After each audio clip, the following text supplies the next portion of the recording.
Welcome to this podcast with me, Chris Jones, talking all things Talent Campus from the London Screenwriters Festival. With me is Delanne, who we're going to meet in a moment. Just to give you a context of what this podcast is all about, last year we ran a survey with past Talent Campers, and the number one thing everybody wanted to hear about was the success stories of everybody who'd passed through Talent Campus. So that's why we're here talking to Delanne, because she's had two incredible successes we want to deep dive into. But first of all, Delanne, thank you for joining us. Whereabouts in the world are you? I'm in a little place called Longridge near Preston, north of England. It's close to where I grew up. Where was that? I grew up in Wigan. Oh, yeah, around the corner. Really? Yeah. In fact, we'll start talking about stairs very soon and not stairs. So you were on Talent Campus 7 in the summer of, I think, 2019. What was your memory and experience of it? Well, I nearly didn't go. My daughter persuaded me to go last minute. And I just have really wonderful, fond memories of it. It was just a whirlwind of activities and meeting people and, yeah, people who'd won Oscars and other people like me who just wanted to write. And just all this buzz of energy. Yeah, right. Really good memories. Amazing. Well, we're going to come back to Talent Campus more specifically at the end, but I want to really get into the two big projects that are, people can either buy or rent and watch. Now, one is a movie, one is a book. And at least the book has a very strong connection with Talent Campus, which we can talk about. But let's talk about the movie Father Christmas is Back, with a staggering cast, with Elizabeth Hurley, John Cleese, Kelsey Grammer, among others. Tell us about that and how it all came to be and what your experience was like. So you know how people say getting these breaks is just luck. It was total luck. I'd been writing stuff for ages, getting a bit of feedback, nothing much happening. And one day I was in bed with flu and my friend rang me and she said, I'm up a hill with a guy who's the chauffeur of this producer and he's looking for scripts. Have you got anything that I can give him? And although I had flu, I was just finishing a little project off and I always want to send my freshest thing out. So I said, yeah, I've got this. And I sent this and a previous one. And they didn't like the previous one, but they did like the one I'd been working on while I had flu. And they just called me in for a meeting. It was dead exciting. It was an existing idea. He had an idea he wanted to write. And he told me what the idea was, asked me if I could write it. And I said, I'll have a go. And it was... I remember it really, really clearly. I got in from the meeting buzzing about, my first professional job offer. And it was on the radio that it was like pre-COVID. It was just starting. And it was on the radio that they were cancelling all the exams. And that was my husband's main income. Oof. And as his income disappeared, I was just gifted this job of my first paid writing job. Writing, it was lovely. I sat in my shed where I write and I just did like 15 pages every week and I got feedback on it and it was a joy. I absolutely loved writing that. Thinking about Christmas in the sun. Yeah, it was really good. Right, so that was the summer of 2020 you were writing that? Yes. And I don't want to in any way, shape or form say that Talent Campus, was the genesis of that. And I do particularly get irked when I see other organisers and other kind of things that people offer saying, we discovered this person and they created them. I'm like, no, you were just a part of their journey. You may have been a stepping stone. But is there any of Talent Campus in making that happen? Maybe in the way I handled myself at the meeting. I don't know. Right.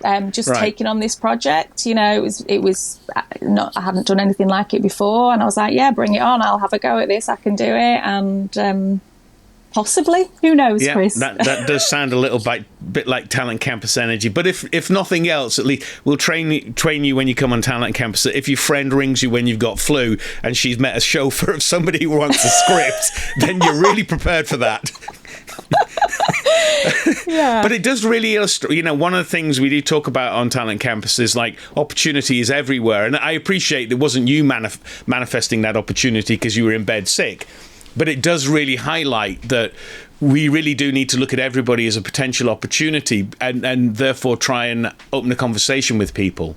And maybe, I could have been watching someone else's film on TV when I was ill with flu, and I was sat writing. Maybe that fire in my belly had been, reignited through Talent Campus, and I knew I really wanted to keep So going. it's called Father Christmas is Back, and I'm looking at it on IMDb. Where can people see it now?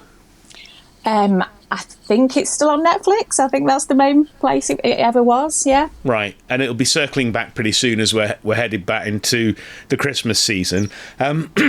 We spoke earlier about the challenge of doing all your work and the writing and then handing it over and almost waving goodbye to it as it sails away on the boat to set. What was that experience like? Yeah, I'll be real with you. It was tough actually, because you have written something as the sole writer, and it's joyful.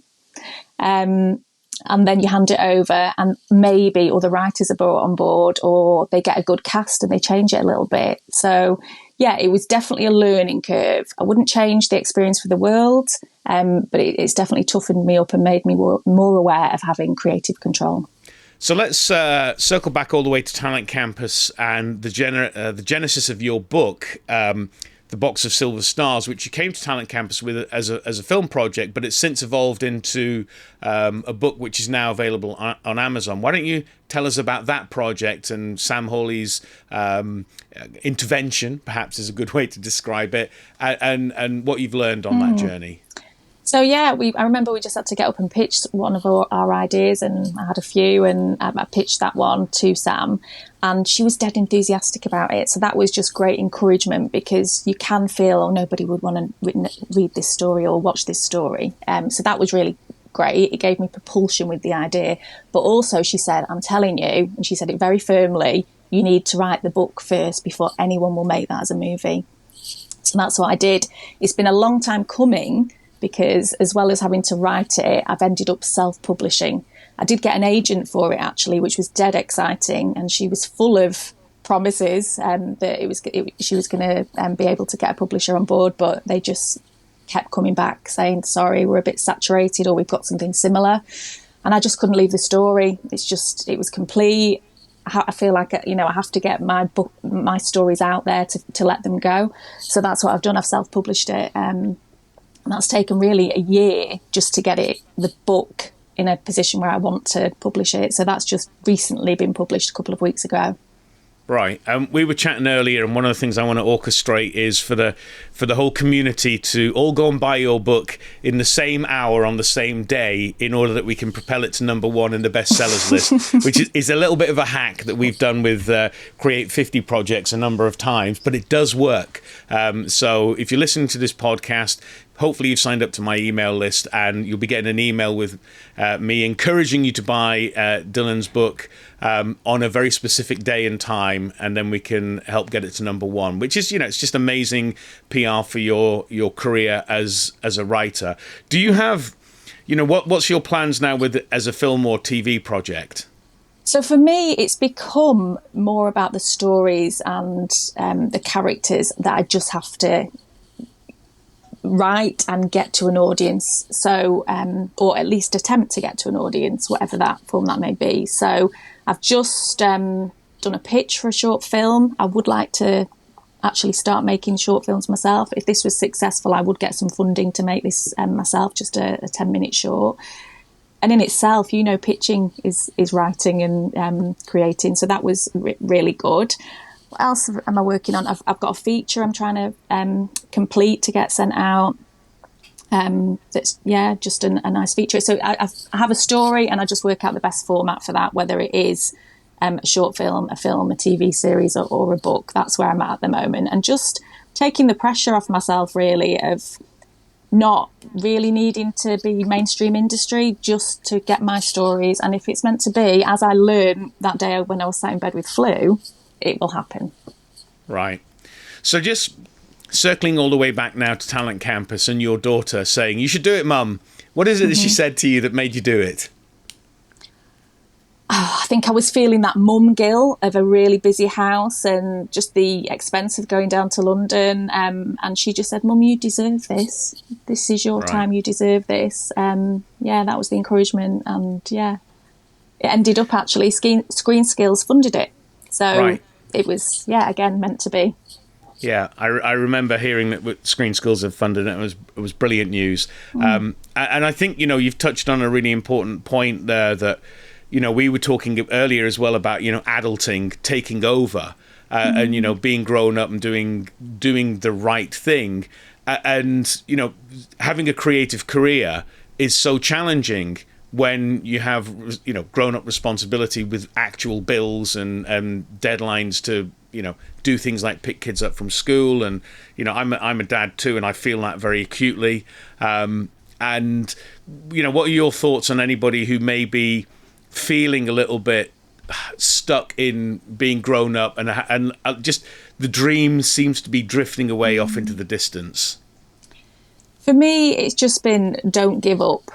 As I said, it doesn't have to be, getting that agent for screenwriting. I've had, so many knockbacks for screenwriting agents. I haven't got one, but then I've got a literary agent. You just keep going. And I actually find working as a teacher helps me really focusing on the writing when I can write. So right.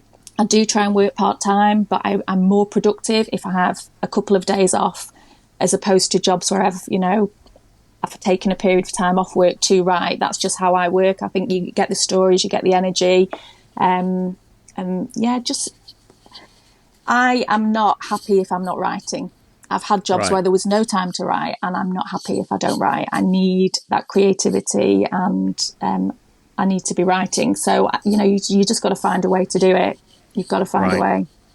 Yeah, I think it's a really salient point, isn't it? And it's really the distinction between, there are wannabes and there are gotta-bes. And there's a really great phrase I heard a nun once say about Christianity. It's not taught, it's caught.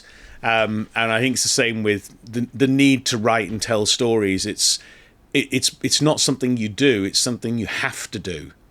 Definitely. And even the stories come looking for me. I don't really go looking for stories. I just wake up and I've had a little germ of an idea, and then it might ruminate for months before I actually have time to write on that particular idea. Yeah, I feel the same as well. I often I refer to it as being haunted. Like you go, oh damn, I've had this idea, and then if it comes back like 3 hours later, you're like, oh no, I've got a ghost now. It's gonna sit slightly just out of my peripheral vision. I know it's there, and every time I look at it directly, it kind of vaporizes. It is a bit of a nightmare, but yeah, maybe I'm really a bit more into horror than Father Christmas.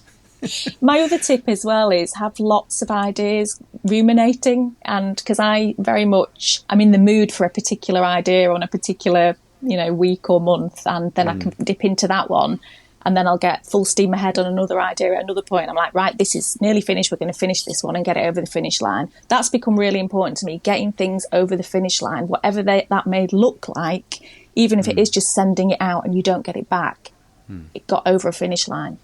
Yeah, I think that's a really brilliant tip, actually, because I think most of us suffer from starting stuff and don't quite finish it. And there's also, like, I think one of the things I've learned recently psychologically about closed loops, like the brain doesn't like an open loop.